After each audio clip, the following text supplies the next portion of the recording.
بسم اللہ الرحمن الرحیم نحمدہ ونصلی علی رسولہ الکریم اما بعد فاعوذ باللہ من الشیطان الرجیم بسم اللہ الرحمن الرحیم سبحانک لا علم لنا الا ما علمتنا انک انت العلیم الحکیم رب اشرح لی صدری ویسر لی امری واحلل عقدۃ من لسانی یفقہوا قولی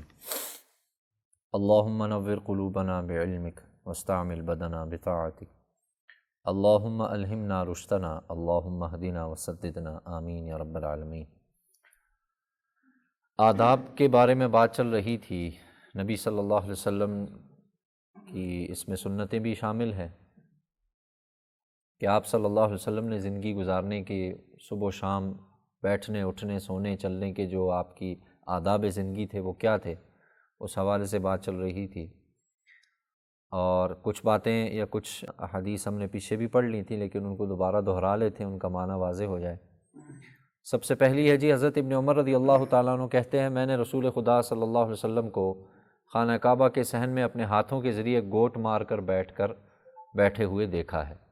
یہ وہ طریقہ ہے جس کے بارے میں نے عرض کیا تھا کہ اپنے دونوں گھٹنوں کو کھڑا کر کے نبی صلی اللہ علیہ وسلم اور ایسے ہاتھ پکڑ کے جو ایسے حلقہ بنا لیتے ہیں، ایسے آپ بیٹھا کرتے تھے، یہ آپ کا معمول تھا۔ اکثر صحابہ فرماتے ہیں جب بھی آپ صحن میں بیٹھے، اور یہ انتہائی عاجزانہ قسم کا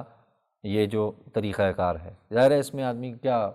زیادہ سے زیادہ کیا اس میں ہو سکتی ہے، بہت ہی آسان طریقہ بھی تھا۔ بعض دفعہ ایسا بھی کرتے تھے کہ کپڑا باندھ دیا کرتے تھے، کوئی چادر وغیرہ اس سے باندھ کے آپ بیٹھ جایا کرتے تھے اس طریقے سے، تو بیٹھ سکتے ہیں۔ لیکن یہ ظاہر ہے یہ چیزیں ایسی ہیں کہ یہ جن کو کہا جاتا ہے سنت عادیہ ہیں، یہ یعنی عادتاً آپ صلی اللہ علیہ وسلم کا یہ معمول تھا۔ کوئی شخص اس نیت سے بیٹھ رہا ہے کہ آپ علیہ السلام بیٹھتے تھے، انشاءاللہ اس کو اجر ہوگا۔ اچھا، ایسے ہی آپ علیہ السلام کے بارے میں ایک اور روایت کہ آپ علیہ السلام مسجد میں اس طرح لیٹے ہوئے تھے، ایک صحابی فرماتے ہیں کہ آپ کا ایک قدم دوسرے قدم پر رکھا ہوا تھا۔ میں نے عرض کر دیا تھا کہ بھئی آپ اس طرح یعنی آپ کا سر زمین کے ساتھ تھا اور آپ اس طریقے پر لیٹے تھے کہ آپ کا ایک قدم مبارک آپ کے دوسرے قدم پر، جیسے عام طور پہ یہ بھی کوئی یعنی ہر شخص کا یہ معمول ہوتا ہے تقریباً۔ اچھا جی، اسی طریقے سے بیٹھنے کی چند صورتوں میں ایک اور چیز بھی نبی علیہ السلام کی تھی کہ آپ علیہ السلام تکیے پر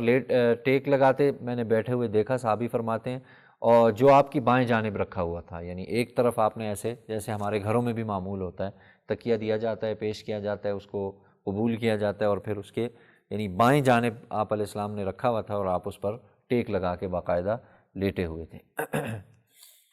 اسی طریقے سے میں نے عرض کیا کہ یہ طریقہ صحابہ کرام فرماتے ہیں کہ آپ کو اکثر ایسے دیکھا گیا کہ مسجد میں بیٹھے ہوتے تو اپنے دونوں ہاتھوں کے ذریعے گوٹ کرتے۔ گوٹ کا مطلب یہ ہے، ایک تو گوٹ ہماری زبان کی گوٹ جیسے میں بیٹھا ہوں یہ نہیں ہے، بلکہ ہاتھوں کے ذریعے سے ہوتا تھا، وہی دونوں پنڈلیوں کو کھڑا کر کے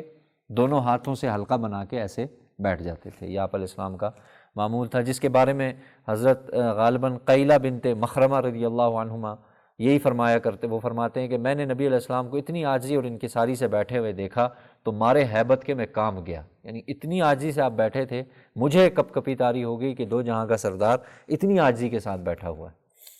اچھا، اسی طریقے سے نبی صلی اللہ علیہ وسلم جب مسجد میں بیٹھتے تھے، آپ کا معمول جب زیادہ بیٹھنے کا معمول ہوتا تھا، حضرت جابر بن سمرہ رضی اللہ عنہ کہتے ہیں کہ رسول خدا صلی اللہ علیہ وسلم جب فجر کی نماز پڑھنے کے بعد 4 زانو بیٹھ جاتے اور سورج اچھی طرح روشن ہو جانے تک اسی طرح بیٹھے رہتے، جیسے ہم بیٹھے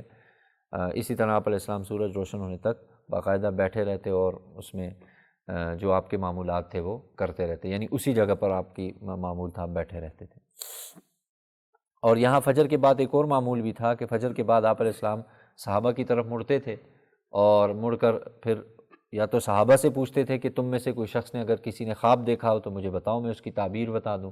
ایسا نہ ہوتا، آپ نے اگر کوئی خواب دیکھا ہوتا تو آپ صلی اللہ علیہ وسلم پہ صحابہ کو وہ بتا دیتے تھے کہ آج میں نے، کیونکہ نبی کا خواب بھی وہی ہوتا ہے، نبی کا خواب کوئی معمولی خواب نہیں ہوتا، تو آپ کا بیان کرنا بھی ضروری تھا اور پھر آپ صحابہ سے بھی کارگزاری لے لیتے تھے۔ اس کے بعد اگلا معمول تھا وہ یہ تھا، آپ اشراق کے وقت تک بیٹھے رہتے تھے، جب سورج روشن ہو جاتا پھر آپ اشراق کی نماز پڑھتے اور گھر تشریف لے جاتے۔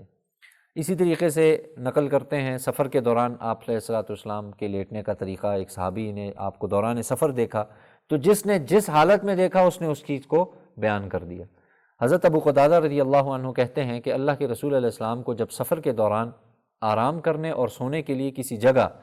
رات میں اترتے تو دائیں کروٹ پر لیٹتے تھے، جو ایک معمول اور یہ سنت طریقہ ہے، دائیں کروٹ پر آپ علیہ الصلوۃ والسلام باقاعدہ لیٹا کریں، یعنی ابتدا آپ دائیں سے کریں، اس کے بعد آنکھ لگنے کے بعد جس حالت میں چلے جائیں تو اس کا کوئی اعتبار نہیں ہوگا، ابتدا کوشش کریں آپ دائیں جانب سے کریں۔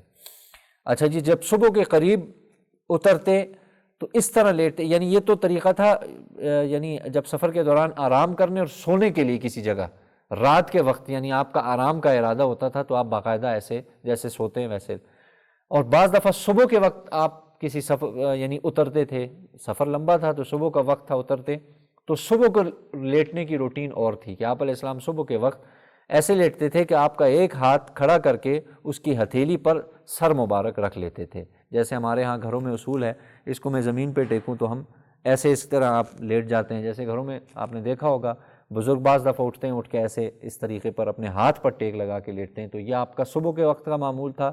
قربان جائیے صحابہ کو، اور ایسے نبی صلی اللہ علیہ وسلم، ظاہر ہے کسی نبی کی اس حد تک اتنی باریکی کے ساتھ سیرت محفوظ نہیں ہے کسی نبی کی بھی، یہ صرف آپ صلی اللہ علیہ وسلم کو اللہ تعالیٰ نے یہ عطا فرمایا ہے کہ آپ علیہ السلام کی یہ ادا بھی محفوظ کر دی کہ بھئی صبح کے وقت کیا ترتیب تھی اور شام کے وقت یا رات کے وقت کیا ترتیب تھی۔ اچھا البتہ اگلی بہت اہم چیز ہے پیٹ کے بل لیٹنے کی ممانعت، بہت سخت ہے، اس پر باقاعدہ آپ علیہ الصلوۃ والسلام نے حدیث وارد ہوئی ہیں، سختی کی ہے، نہیں لیٹنا چاہیے۔ حضرت ابو ہریرہ رضی اللہ تعالیٰ عنہ کہتے ہیں کہ ایک دن اللہ کے رسول علیہ السلام نے ایک شخص کو اوندھا یعنی پیٹ کے بل لیٹے ہوئے دیکھا تو آپ نے فرمایا اس طرح لیٹنے کو اللہ تعالیٰ پسند نہیں کرتے۔ اسی طریقے سے حضرت ایک اور روایت ہے، وہ فرماتے ہیں حضرت تخفہ رضی اللہ عنہ، وہ بیان کیا کہ ایک دن میں سینے کے درد کی وجہ سے پیٹ کے بل اوندھا لیٹا ہوا تھا، مجھے درد تھا سینے میں تو میں الٹا لیٹا ہوا تھا، جیسے منہ میرا زمین کی جانب تھا۔ اچانک میں نے محسوس کیا کہ کوئی شخص مجھے اپنے پاؤں سے ہلا رہا ہے،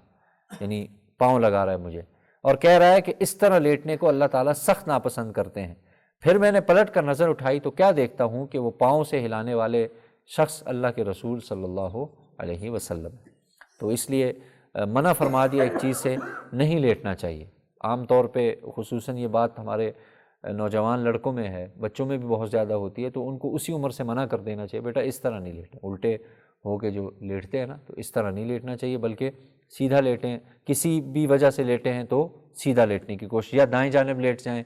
تھوڑے تھک جائیں بائیں جانب لیٹ جائیں، لیکن بالکل ایسا منہ اور پیٹ زمین کے ہاتھ لگا کے یہ طریقہ درست نہیں ہے۔ اچھا جی اچھا یہ ایک اور اس حوالے سے، چونکہ میں نے عرض کیا تھا اس میں بہت سی روایتیں تعلق رکھتی ہیں ایک دوسرے کے ساتھ تو آ جاتی ہیں، شیطان کی بیٹھک کے حوالے سے ایک صحابی حضرت ابو ہریرہ رضی اللہ تعالیٰ عنہ کہتے ہیں کہ اللہ کے رسول علیہ السلام نے فرمایا جب تم میں سے کوئی شخص سایہ میں بیٹھا ہو اور سایہ اس سے اس طرح ہٹ جائے کہ اس کے جسم کا کچھ حصہ دھوپ میں اور کچھ حصہ سائے میں ہو تو اس کو چاہیے کہ وہاں سے اٹھ جائے اور ایسی جگہ جا کر بیٹھے کہ اس کا پورا جسم یا تو سائے میں ہو یا دھوپ میں ہو، کیونکہ جب کوئی شخص اس طرح بیٹھتا یا لیٹتا ہے کہ اس کے جسم کا کچھ حصہ دھوپ میں ہو اور کچھ سائے میں، تو دو متضاد چیزوں کے اثر انداز ہونے کی وجہ سے اس کا مزاج بگڑ جاتا ہے۔ اور یہ صحت کے حوالے سے بھی آپ علیہ السلام نے بتا دیا، یعنی ایسے نہ ہو، ہمارے ہاں بھی ایسے ہو جاتا ہے، دھوپ تھوڑی تیز لگ رہی ہے تو اپنے یہاں تک کا حصہ سائے میں رکھتی ہے، باقی نیچے والا دھوپ میں رکھتی ہے، اس سے منع کیا گیا ہے، یہ طریقہ ٹھیک نہیں ہے۔ جسم کا مزاج صحت کے حوالے سے ٹھیک نہیں ہے، ظاہر ہے جسم کا پورا مزاج بگڑ جاتا ہے، اور یہ آپ کی جسمانی صحت کے لیے بہت ہی نقصان دہ چیز ہے ایسا کرنا۔ ایسے ہی اور شرح السنہ میں ہے کہ حضرت ابو ہریرہ نے فرمایا جب تم میں سے کوئی شخص سائے میں ہو پھر سایہ اس کے جسم کے کچھ حصے سے ہٹ جائے تو وہاں سے اٹھ جائے، کیونکہ یہ شیطان کی بیٹھک ہے، شیطان ایسی جگہوں پہ بیٹھتا ہے۔ تو وہ جو عنوان پڑا تھا اس حوالے سے روایت آ گئی ہے۔ اب بیچ میں عورتوں کا ذکر آ گیا کہ عورتوں کو راستے کے کناروں پہ چلنا چاہیے۔ حضرت ابو اسید الانصاری رضی اللہ عنہ کہتے ہیں کہ انہوں نے ایک دن اللہ کے رسول صلی اللہ علیہ وسلم کو فرماتے ہوئے سنا جب کہ آپ مسجد سے نکل رہے تھے اور راستے میں مرد عورتوں سے مل گئے، یعنی مرد اور عورتیں آپس میں آمنے سامنے ہو گئے، راستے میں چلنے لگے۔ آپ صلی اللہ علیہ وسلم نے یہ دیکھ کر عورتوں سے فرمایا تم مردوں کے پیچھے چلو، آمنے سامنے نہیں بلکہ ساتھ ساتھ چل رہے تھے، تم مردوں کے پیچھے چلو اور ان سے الگ رہو، کیونکہ تمہارے لیے مناسب نہیں کہ تم راستے کے درمیان میں چلو، بلکہ تمہارے لیے ضروری ہے کہ تم راستے کے کنارے پر چلو۔ اس حکم کے بعد عورتیں دیواروں سے لگ کر چلا کرتی تھیں، یہاں تک کہ بعض اوقات ان کا کپڑا دیوار سے اٹک جاتا تھا۔ پھر ظاہر اہتمام شروع کر دیا، اور آپ نے دیکھا ہوگا ہمارے اب تو بہت کم رہ گیا، شہروں میں تو نہیں، گاؤں دیہات میں ایسا ہے کہ اگر کوئی عورت آ رہی وہ ایک کنارے پہ ہو جاتی، پھر مرد گزر جاتا۔ یہ بھی ایک حیا کا ایک طریقہ تھا۔ اب تو اللہ معاف کرے، مردوں کو خود اپنے آپ کو بعض دفعہ بچانا پڑتا ہے عورتوں سے۔ تو اچھا، دو عورتوں کے درمیان چلنے کی ممانعت، یہ بہت اہم چیز ہے۔ حضرت ابن عمر رضی اللہ تعالیٰ عنہ سے روایت ہے کہ نبی علیہ السلام نے دو عورتوں کے درمیان چلنے سے منع فرمایا، یعنی مرد درمیان میں چل رہا ہے، دائیں جانب بھی عورت ہے اور بائیں جانب بھی عورت ہے، ان کے ساتھ ساتھ ایسے چل رہا ہے، چاہے یقیناً اپنی محرم ہی کیوں نہ ہو، لیکن نہیں، یا تو ان کو ایک سائڈ پہ کریں اور مرد ایک سائڈ پہ چلیں۔ اور بعض علماء کرام فرماتے ہیں انسان کے حافظے پر جو اثر ڈالنے والی چیز ہے وہ ایک یہ بھی ہے کہ کوئی مرد اگر دو عورتوں کے درمیان سے گزر جائے، یعنی ایک عورت اس طرف ہے ایک عورت اس طرف سے ہے، اور آپ ان کے درمیان سے، جیسے عام طور پہ بازاروں میں ہو جاتا ہے، تو وہ فرماتے ہیں کہ انسان کے حافظے پر اس سے فرق پڑتا ہے۔